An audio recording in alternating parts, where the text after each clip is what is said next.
Thank you for the gift of life, for the privilege to gather in your name, and for the opportunity again to worship you in spirit and in truth.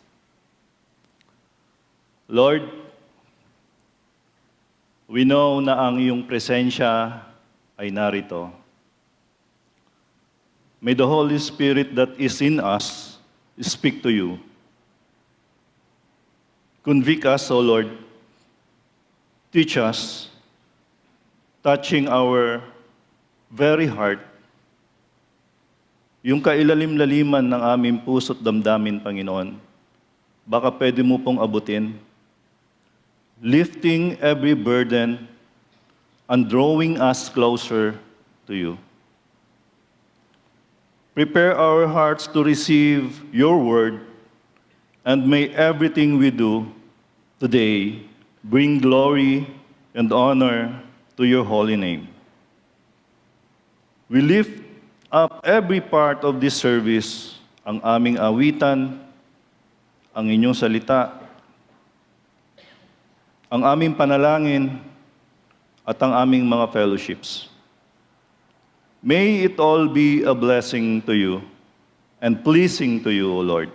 You speak to us, transform us, and empower us to live as your faithful witnesses. Ito po ang aming panalangin. In Jesus' mighty name, amen. Welcome po, everyone. Nakakadalawa na ako. Praise God. To our church family, thank you for your continued faith.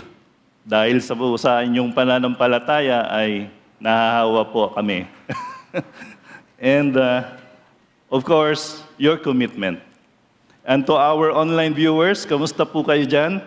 No matter where you are in the world, know that you are part of this family. Huwag niyo pong kakalimutan yun. Please. Kita niyo po yung ating nakaganyan si Ana.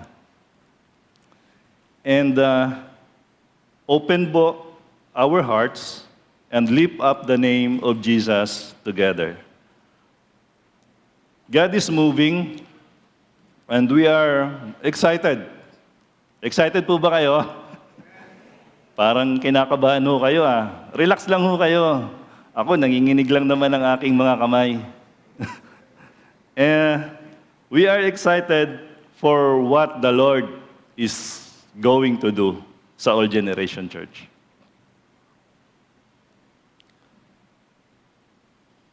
Good morning, everyone. Akala ko may karugtong din yung everyone. Akala ko sasagot kayo My name is Pastor Vic. Ako po yung isa sa mga bagong pastor ng All Gen. I thank the Lord for everyone, for the privilege and honor of bringing the Word of God today. Today, we will be talking about a brief, maiksi, pero sana maiksi nga. Hindi ako mag-extension. Yet profound appearance of Anna the prophetess in the Gospel of Luke chapter 2, verse 36 to 38. Gaya po ng binasa natin sa scripture kanina. We will glean insights into God's explanation or exaltation of the marginalized, the value of lifelong devotion, and the primacy of spiritual perception. Ano nga ba ang nais iparating ng Diyos sa atin sa kabila ng modernong klase ng pamumuhay natin ngayon? Take note ng modernong klase ng pamumuhay natin ngayon. Si Anna appears only in 3 verses sa buong New Testament. Diyan nyo lang po yan makikita. Yet, her identity is so rich with significance. 3 verse, pero yung identity ni Anna, grabe, napakayaman. At, syempre, with significance, may halaga. Una, si Ana ay daughter of Penuel from the tribe of Asher.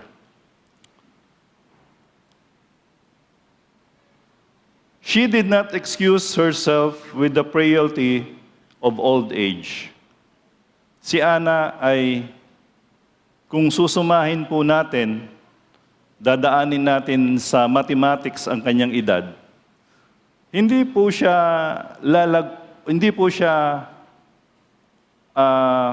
what do you call this? Siya po ay 100 plus years old. Why? Sabi po dun sa verse 2 kanina, siya ay 84 years old. 84 years old siyang, widow, balo. Ang haba, no? But before that, 7 years po siyang married. 7 years niya lang nakasama ang kanyang asawa. So 84, siyang balo, plus 7, ilan yun? Plus, eto pa. Sa kultura ng Jewish tradition noon, at the age of 13 years old, they getting married na. Ipagpalagay po natin, para po kasi sa kanila at that time, they are young adult. Kino-considered na po silang young adult. And so given to that, maaaring si Ana ay nag-get into married at the age of 13, plus 7 years niya lang nakasama ang kanyang asawa, plus 84 years siyang balo. A total of, ulitin ko ba? Hindi, sasagutin ko na lang. Mukhang pare-parehas tayong mahina sa mathematics eh. 104 years old. More or less. Yan, more or less. Maaring siya naman ay nag-asawa at 16, didagdagan nyo na lang. Tama po ba? Okay. Nagkakaintindihan po tayo doon. Ganun na po siya. 100 years old na po si Ana. Pero tignan nyo ito. The power of her prayer kept her service to the Lord. Profile pa lang po ni Ana ang ating pinag-uusapan. Bakit kanyo na yung kanyang panalangin ang siyang nag-sustain sa kanya sa mga ginagawa niya sa Panginoon? Sabi po sa Isaiah chapter 40, verse 31 says, "Those who wait in the Lord shall renew their strength. They shall mount up with wings like eagles. They shall run and not be weary. They shall walk and not faint." Her name, Ana, is written in Greek in the New Testament. Pero, it is not a Greek name by origin. Ang meaning po ng pangalang Ana sa Hebrew ay favor and grace. This foreshadows her role in recognizing and proclaiming God's redemptive work in the person of Jesus. Kung titingnan niyo po yung buong chapter na to, kung aakyat lang po kayo pataas, doon sa binasa po nating verses, ang konteksto po nito is about the dedication of Jesus. Nung siya ay 40 days old, dinedicate po si Jesus Christ sa temple. At that time, nandun si Ana. Nung nakita niya ang babying ito, kinuha niya at sabi niya yun yung kanyang pagkakataon. At siya ay nanalangin ng pasasalamat. Grabe, no? Ang tagal niyang nangangaral, ang tagal niyang nagtuturo, about the redemption of the Jerusalem. Pero at that day, nung siya ay nasa templo at nakita niya si baby Jesus, by the way, pag pinag-uusapan natin ng baby Jesus, alam na this, Merry Christmas po sa inyo. Ako ata ang pinakaunang bumati sa inyo, no? Sa ibang kulto, sa ibang religion, pagka baby Jesus, Christmas na ang pinag-uusapan eh. Pero dito, hindi ho muna. Alam naman natin na si Jesus died, rose again, and nasa na siya ngayon? Sitting at the right hand of the Father. Our mediator. Pero dito, nakita niya, this is the Messiah. Ang tanong, anong meron si Ana at bakit na-distinguish niya ang baby na ito na ang Messiah? Di ba? Ngayon, naglalaro na po ba sa isip niyo yan? Ana means favor and grace. Isa lang po yan sa kanyang mga nakamit na favor and grace mula po sa Panginoon. Pag-usapan po natin, why? Sa first point, makikita po natin ano ba ang status ni Ana. God's exaltation of the marginalized. Why? Bakit po natin nasabi na si Ana ay isang marginalized, pero he was lift up by the Lord. He was lift up by God para binigyan siya ng pagkakataong i-proclaim about the coming Messiah. Isa lamang po siya kasi prophetess po siya. And siya po ay widow sa kabila ng kanyang estado. Status markers of marginalization in the first century Judea. Anna's prophetic gifting demonstrate how God elevates those overlooked in the society. Considered po kasi si Anna at those times na baliwala na sa lipunan, kasi nga balo, nag-iisa sa buhay, considering wala rin po siyang anak, wala siyang family.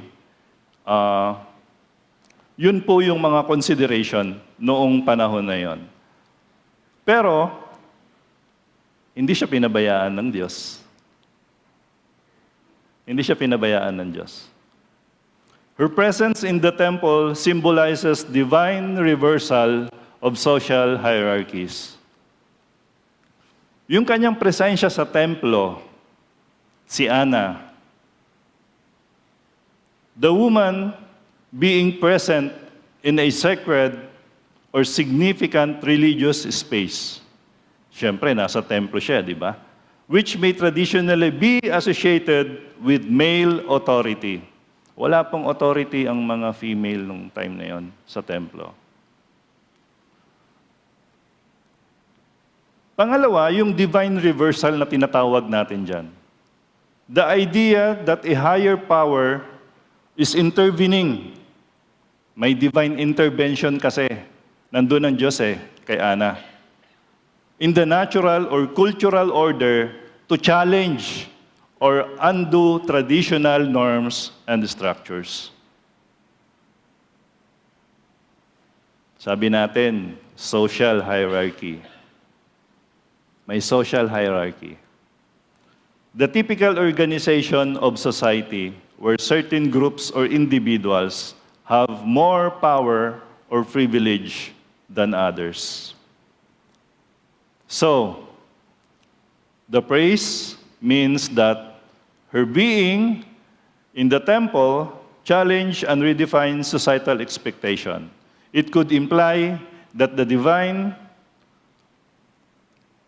presence does not follow the usual social boundaries, suggesting that in the eyes of the divine, sa mata ng Diyos, social divisions like gender, class, or status are less significant.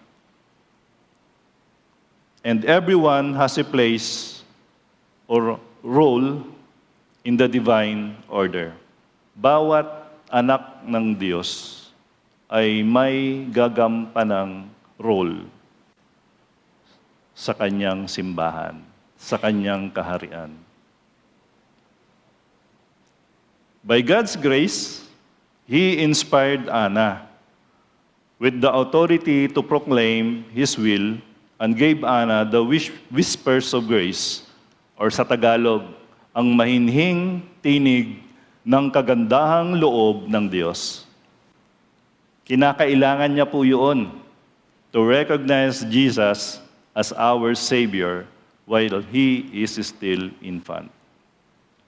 Si Anna in-exemplified ng Diyos sa atin, pinakita lang ng Diyos kung paano niya in-empower si Anna.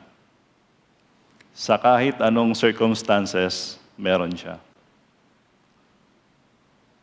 Our present time naman, the example set by Jesus empowers us to overcome our circumstances. Alam nyo, kaya nga po, isa sa culprit ng ating paglilingkod ay yung tinatawag nating busyness. Pero sa Olgen, kahit anong busy ng mga leaders po natin, ng mga volunteers po natin, they always find time to be part of the ministry. Laging meron parte. Kahit anong busy niyan. God empowers us. God empowers you. Like Anna. Huwag niyong sabihin yung edad niyo ay hindi niyo na kaya. Pero meron pa rin po. Meron at merong magagawa para po sa kaharian ng Diyos. Kaya sa tingin ko, burado na tong marginalization sa Olgen. Wag ho kayong maniniwala dyan kung meron kayong something na maririnig na ganyan. Kasi dito, burado po yan. Lahat naman po dito, pantay-pantay. At inayos at patuloy na inaayos ng Panginoon. Huwag po kayong masisiraan ng loob if sometimes hindi kayo masyadong sabihin na nating nakikilala o nakakasalimuha. Just give your best na every Sunday, pag galing nyo rito, meron man lang kayong makausap kahit isa. Share your story with them. At I'm sure naman na excited din ang bawat isa to share their stories in life, experiences, di po ba? God's kingdom is described as valuing o bigyang halaga yung bawat isa who are poor in spirit, recognizing their humility as path of spiritual richness. Pag sinabi mo kasing poor in spirit, yun yung marunong umamin na kailangan nila ang Diyos. Sa modernong konsepto, ang poor of spirit, ito yung aminin mo sa sarili mo na kailangan ko ng Diyos. Si Joy, isang nurse, at kapag nahihirapan siya sa trabaho, hindi siya umaasa sa kanyang experiences lamang. Nagdadasal po siya bago pumasok at humingi-hingi at humingi-hingi at humihingi ng lakas at karunungan mula sa Diyos. Anna held the long track record of faithfulness in the New Testament. How many years na po kayo sa church? Okay. Si Anna, tinapatan niya ng 84 years in the church. Worshiping the Lord with prayer and fasting. Ito pa yung malupit. Day and night. Worship day and night.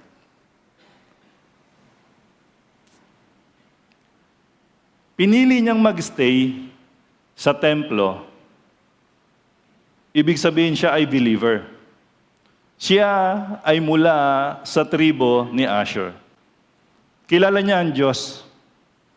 Hindi natin pwedeng sabihin na siya ay outsider. Kasi galing siya sa 12 tribes. Di ba? Kung maaalala niyo yung 12 tribes, galing po siya sa tribo ni Asher. Pero marginalized at those times. Tingnan niyo po ito. Remember that Jesus came to seek and to save the lost. Every person is made in God's image, and every person is significant.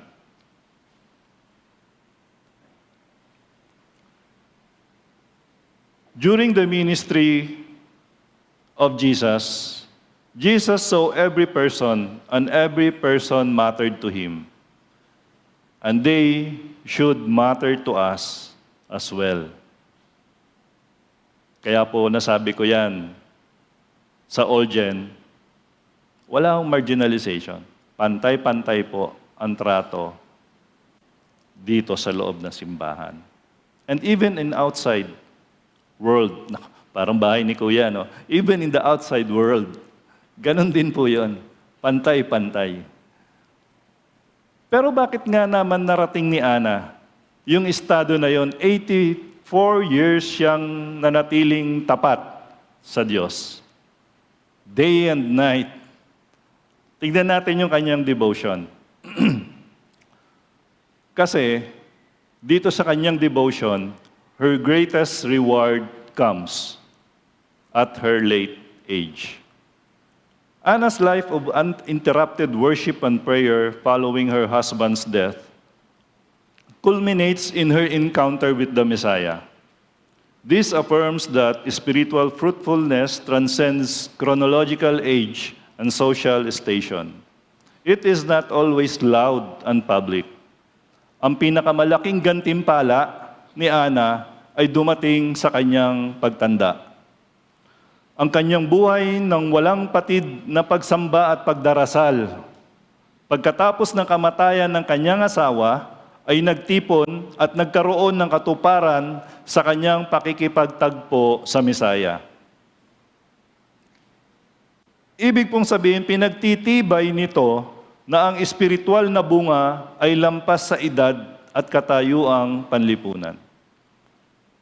Kung paano makakamit, sabi sa John chapter 15, verse 1 to 4, I am the true vine, and my Father is the gardener.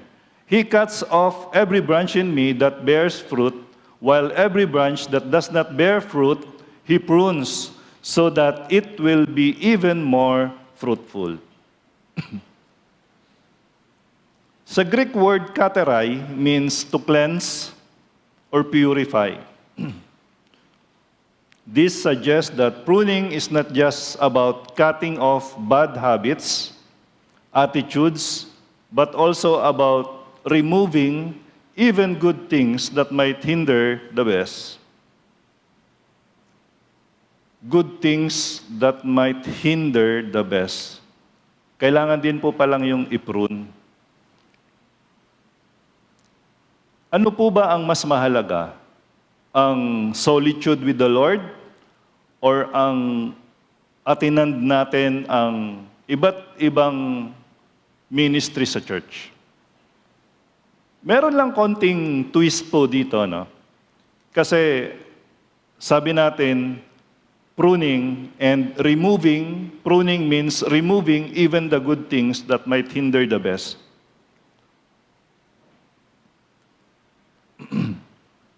Siyempre, yung solitude moment natin sa Panginoon. Iba yun. Personal mong kasama ang Diyos diyan. Kayo yan, one-on-one. At makakamit mo yan through prayer, reading the Word of God, di ba? Devotion,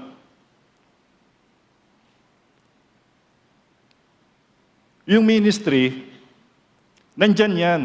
At ituturo sa iyo ng Diyos kung saan ka kapaki-pakinabang dyan. Pero pag yan ay sinalihan mo lahat, brothers and sisters, mababurn out ka dyan. Tama ba? Masusunog ka dyan. The next day, wala ka ng energy. Ang pinakamahirap pa naman sa lahat ay i-maintain mo yung word na excitement sa buhay mo.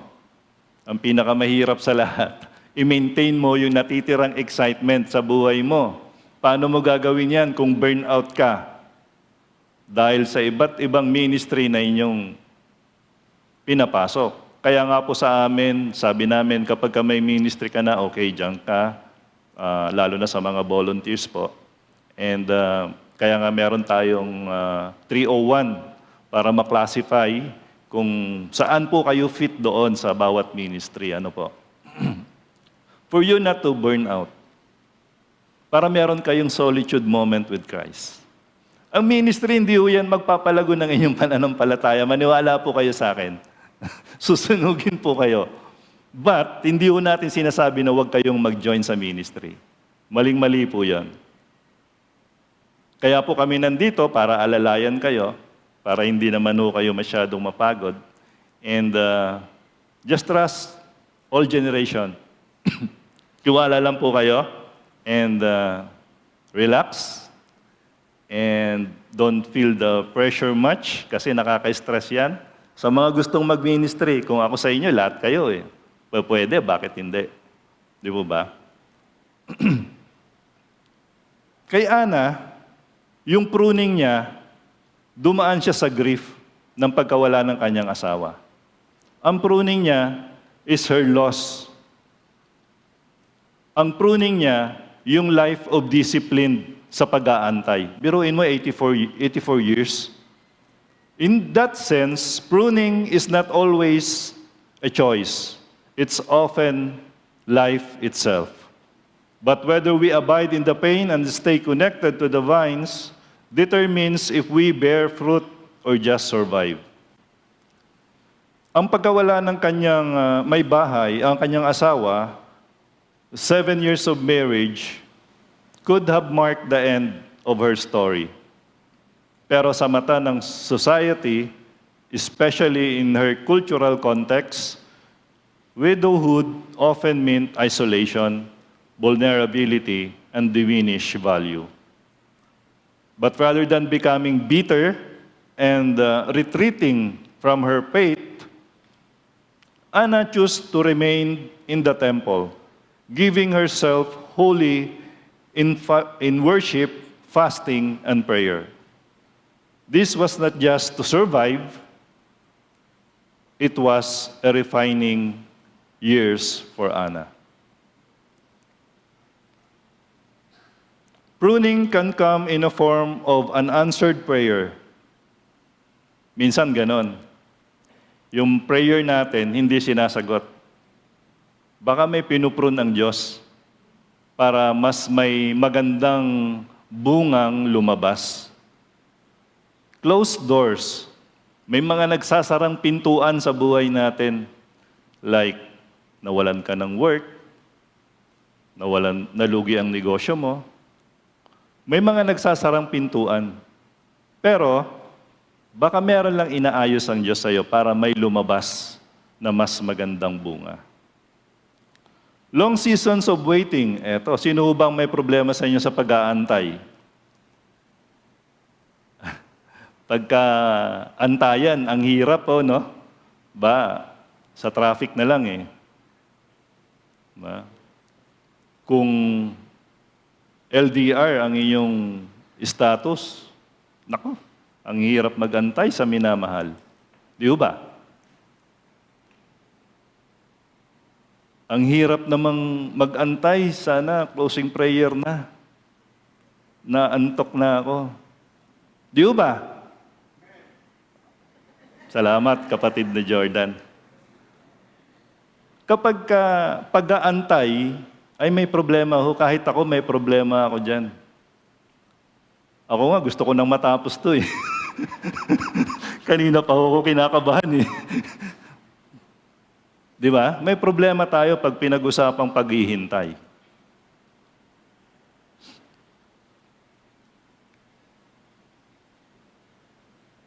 Ang pruning is not about deliberately effort to remove sin, but about how we respond to the unavoidable losses and struggles life brings.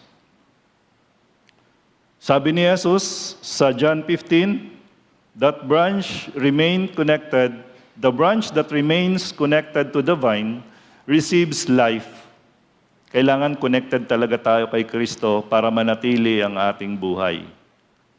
Buhay, siyempre, buhay na may flourish o buhay na may paglago sa pananampalataya.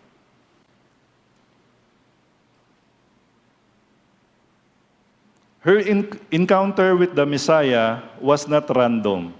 It was the fruit of a lifetime of abiding faith. Nung nakita niya si Jesus, eto na yon. In fact, kung aakyat kayo sa upper verses, makikita niyo dyan si Simeon. Naalala ko lang. Si Simeon, sabi niya,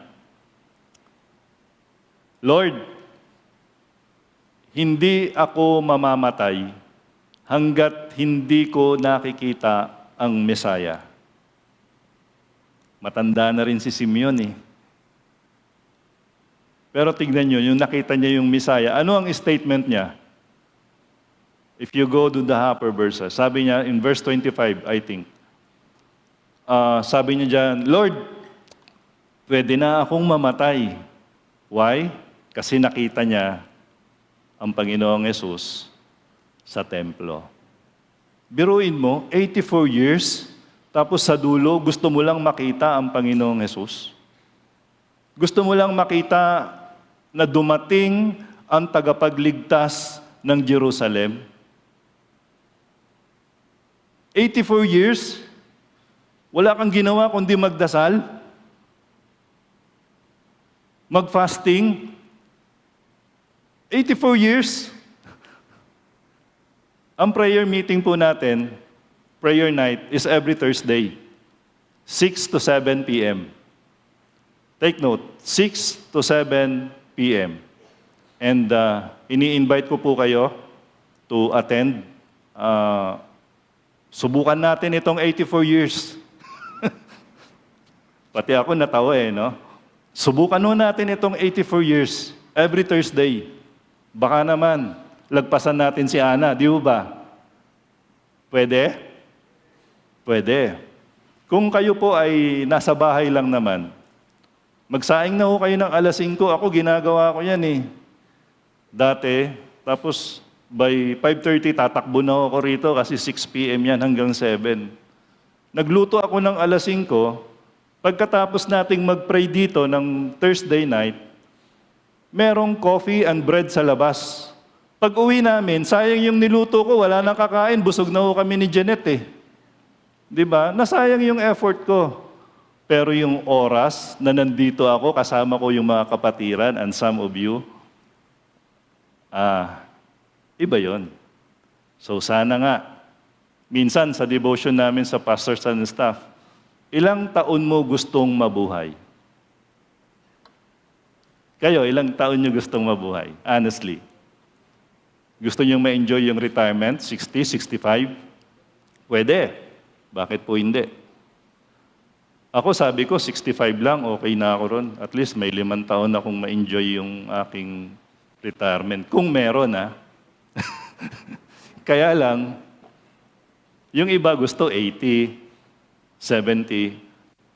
Pero nung inaral ko yung kwento ni Ana, Lord, pwede bang 100 plus?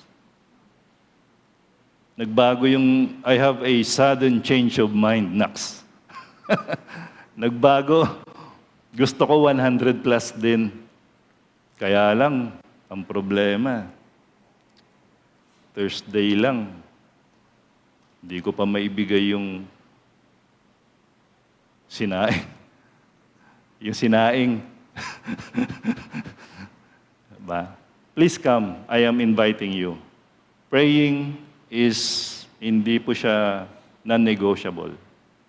Praying is important. Ito ang nagtawid kay Ana.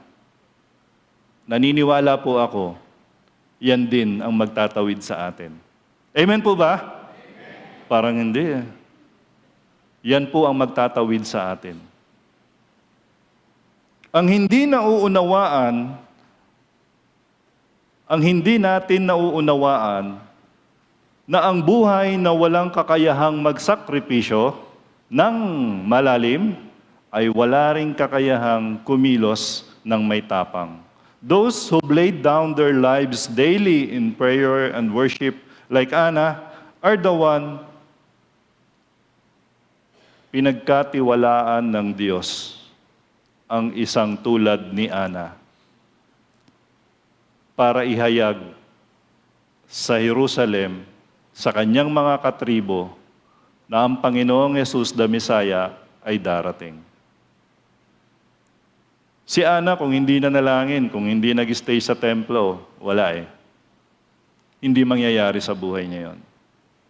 Pero 84 years, ang haba ng kanyang training,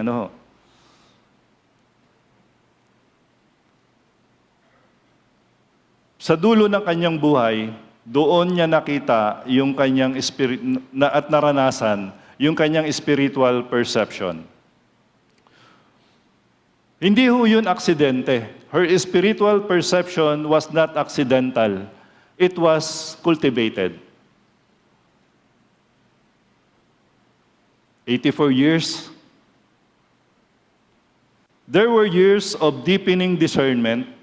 Nagpapalalim po siya nito sa pamamagitan ng kanyang prayer and fasting. Training her heart, tinitrain niya ang kanyang whole being, kasama ang kanyang espiritu to recognize the presence of God. So when the Christ child appeared, anong ginawa ni Ana nung nakita niya yon? Nagpasalamat agad siya sa Diyos.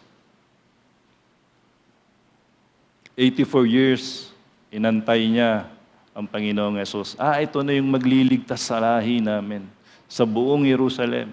Ang hindi niya alam, siya pala yung magliligtas sa buong mundo. That those who come to Him, to our Lord Jesus, mananampalataya, di ba? At tatanggapin si Kristo bilang iyong Diyos at tagapagligtas, you will be saved.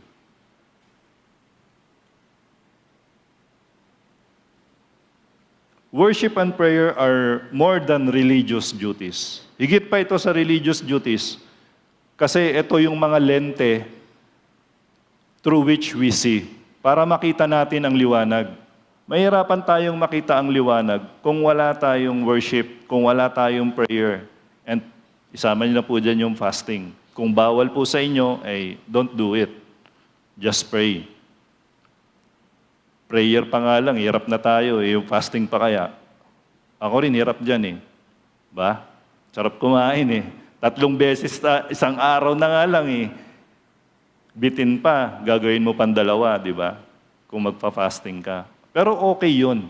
Kasi ang style ng fasting po nila, they fast, instead na kumain, they would pray. Yun po ang kapalit. Pinapalitan ng hindi pagkain ng oras para manalangin. Pwede ho natin gawin yon. And tingnan nyo, wala man akong ganon dyan. Ba? Makakatulong po yan, prayer and fasting. Di joke lang po. Maaaring isa ito sa dahilan why Ana nabuhay ng ganong kahaba. Controlled yung kanyang diet. Imbis na kumain siya ng kung ano-ano, samot-saring pagkain dyan, ang ginawa niya ay nag-fasting siya at pinalitan niya ng pananalangin. And you see, nagbunga naman dahil sa dulo ng kanyang buhay, nakilala niya ang Panginoong Yesus.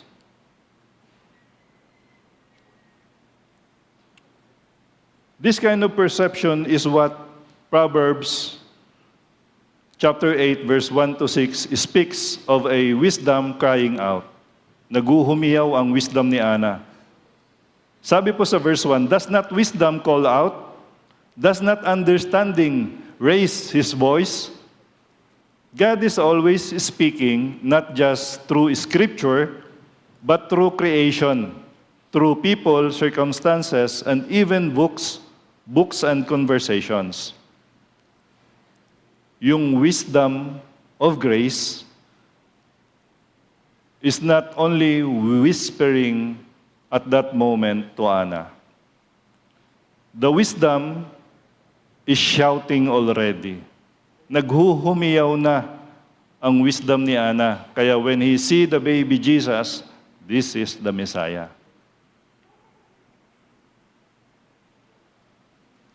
Strong discernment was given to her.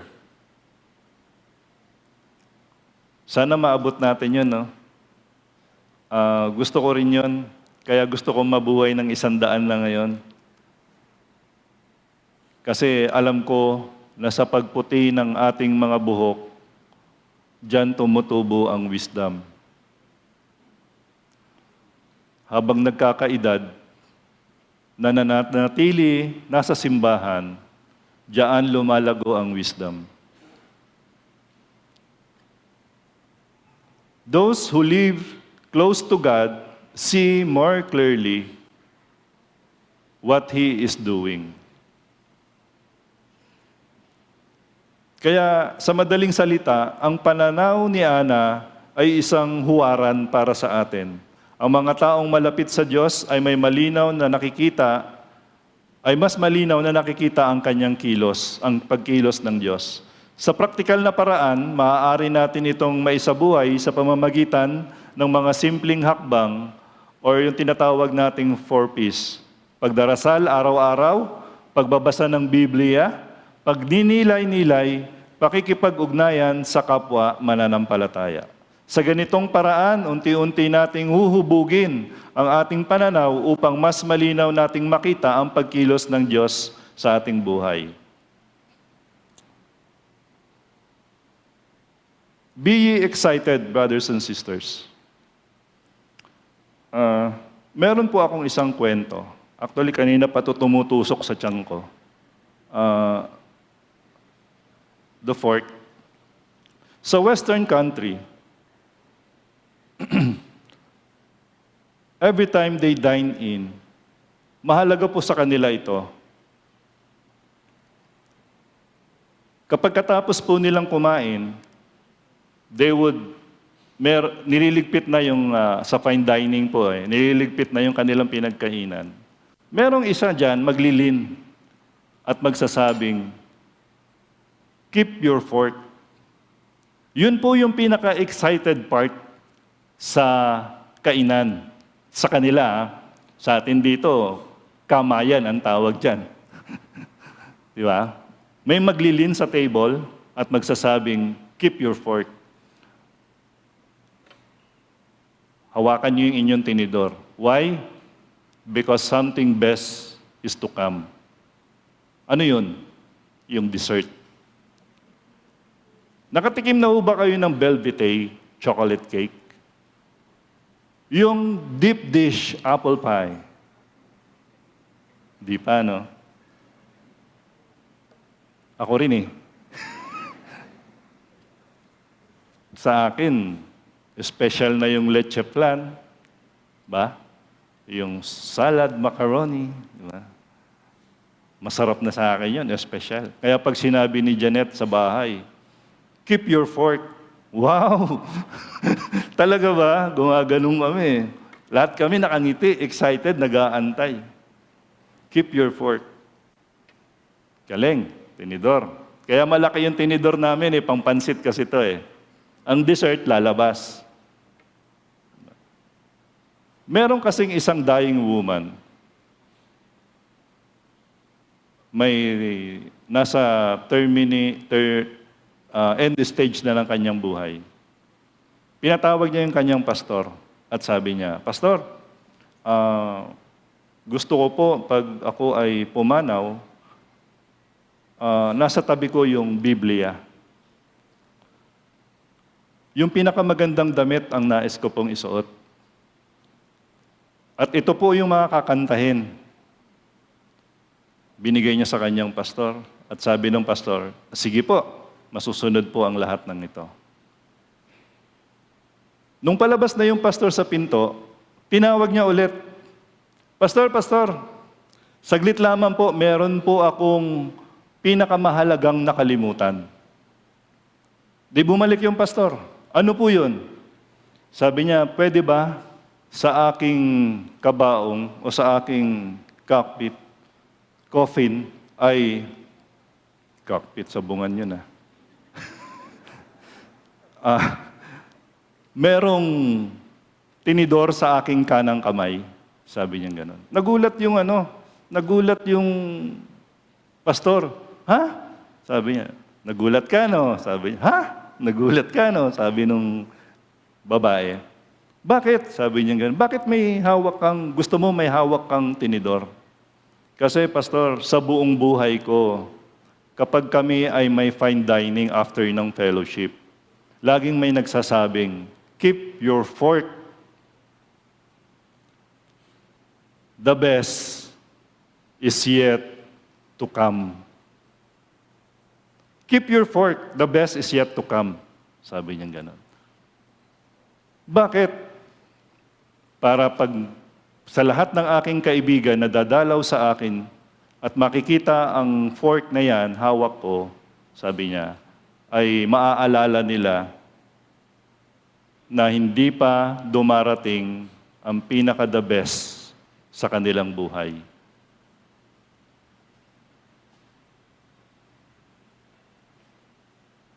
Para ma-maintain yung excitement nila sa buhay. Tinidor lang pala katapat Kanina sabi ko, paano mo i-maintain yung excitement na yan sa buhay mo?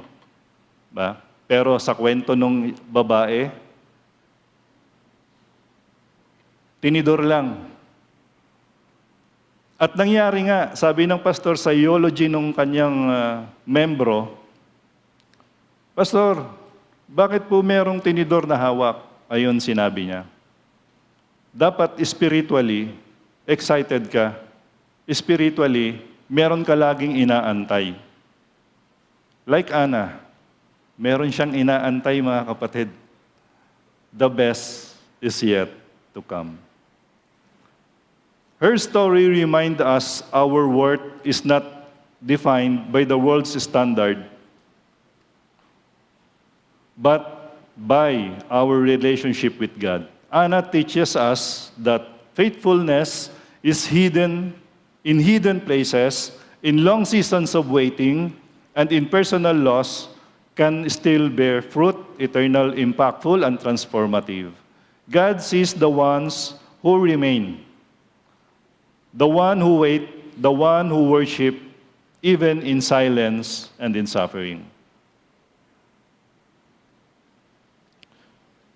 Sa ating challenge part, life application, kagaya po ni Ana, let us remain faithful in prayer, in worship and devotion, especially in seasons of waiting, so that we may grow in spiritual discernment, be refined through life's trial, and be ready to recognize and share what God is doing around us. Lord, with joy and anticipation, we choose to wait on you. Patuloy po kaming mag-aantay sa inyo. Like Ana, we want to be found faithful, worshiping, praying, and seeking you even when the world is silent. Stir in us a holy excitement for what you are doing even in hidden places. Refine us, O Lord, through every trial and awaken our spirit to recognize your movement. Panginoon, we are ready to use, ready to share, and ready to celebrate your goodness. Amen. In Jesus' name, amen.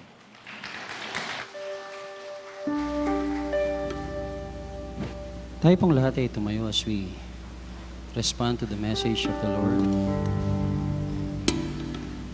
we express yung joy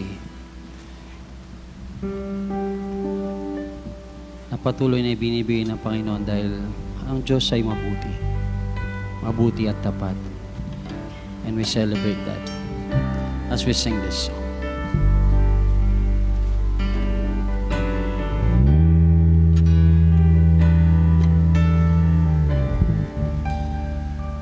Mahal kita,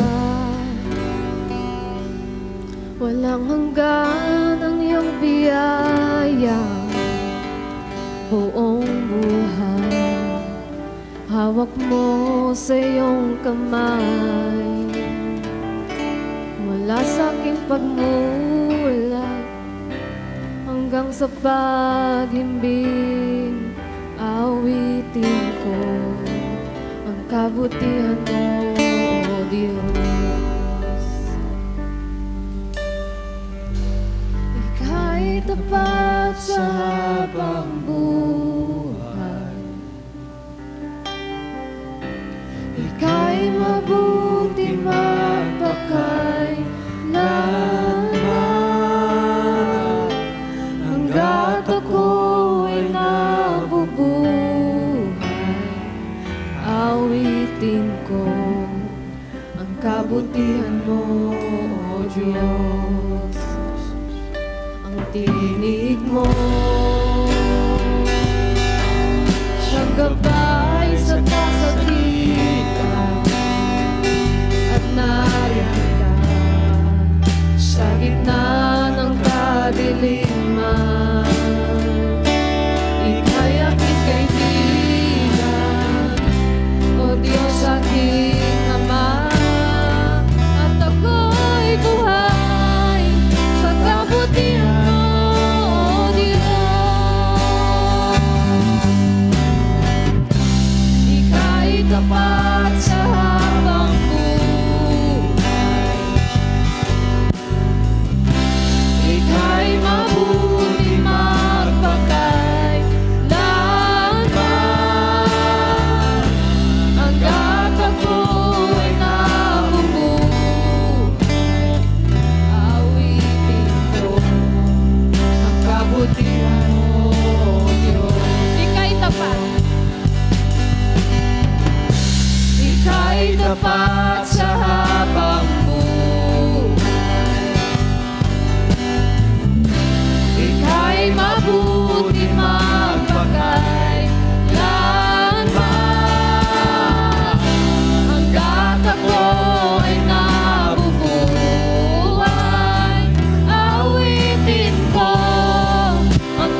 Thank you, Lord, for your presence with us this day.